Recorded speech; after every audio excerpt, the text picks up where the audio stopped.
Hello అండి, another video in grow plant series. ఈరోజు మనము రబ్బర్ ప్లాంట్ కటింగ్ చేశాను కదా, సో దాని కటింగ్స్ అప్డేట్స్ ఇద్దామని ఈ చిన్న వీడియో చేస్తున్నాను.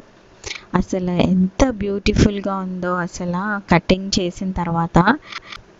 అసలు బ్యూటీ ఆఫ్ రబ్బర్ ప్లాంట్ మీకు చూపిద్దామని ఈ చిన్న వీడియో చేస్తున్నాను. కటింగ్ చేసిన తర్వాత అసలు వన్ లీఫ్ నార్మల్గా అయితే మనకి ఒక్కొక్క లీఫే చాలా డేస్ పడుతుంది రావడానికి.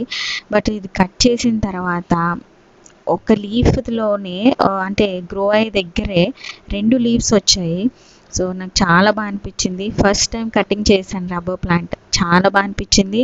అండ్ ఏదైతే కటింగ్ చేశానో దాని అప్డేట్ చూడండి, రూట్స్ ఎంత బాగా వచ్చాయో. చాలా చాలా అసలు స్టార్టింగ్ ఒక రూట్ రాగానే నాకు చాలా హ్యాపీ ఫీల్ అనిపించింది, అంటే అది సక్సెస్ అయ్యింది అని.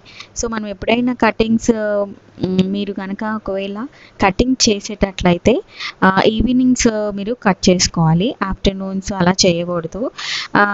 వాతావరణం కొంచెం టెంపరేచర్ కూల్గా ఉందనుకోండి, అప్పుడు మనము కట్ చేసినవి కొంచెం అంటే ఆ వేడికి తగలకుండా చల్లగా ఉంటుంది అనమాట. అంటే నెక్స్ట్ డే మార్నింగ్ వరకు మనం కట్ చేసినది ఏదైతే ఉందో కటింగ్స్ అవి హ్యాపీగా సర్వైవ్ అవుతాయి అన్నమాట. అండ్ ఈ కటింగ్స్ ఎందుకంటే మన ప్లాంట్ స్ట్రెయిట్గా పెరగకుండా బుషీగా రావడానికి ఈ కటింగ్స్ అనేవి మనం చేస్తాము. ఈ ప్లాంట్కే కాదండి, ప్రతి ప్లాంట్కి కూడా మనం కటింగ్స్ అనేవి ఎప్పుడైతే చేస్తామో నెంబర్ ఆఫ్ బ్రాంచెస్ అనేవి గ్రో అవుతాయి అన్నమాట. అప్పుడు ప్లాంట్ అనేది చాలా అందంగా కనిపిస్తుంది.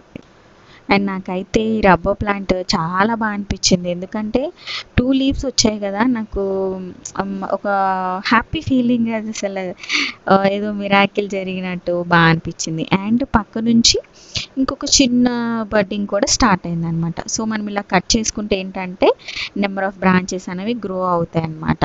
అండ్ కటింగ్ విషయానికి వస్తే ఈవినింగ్స్ మనము ఇలాంటి కటింగ్స్ అనేవి శాంపిల్స్ అనేవి మనం చేసుకోవాలి ప్రొపగేషన్ కోసం.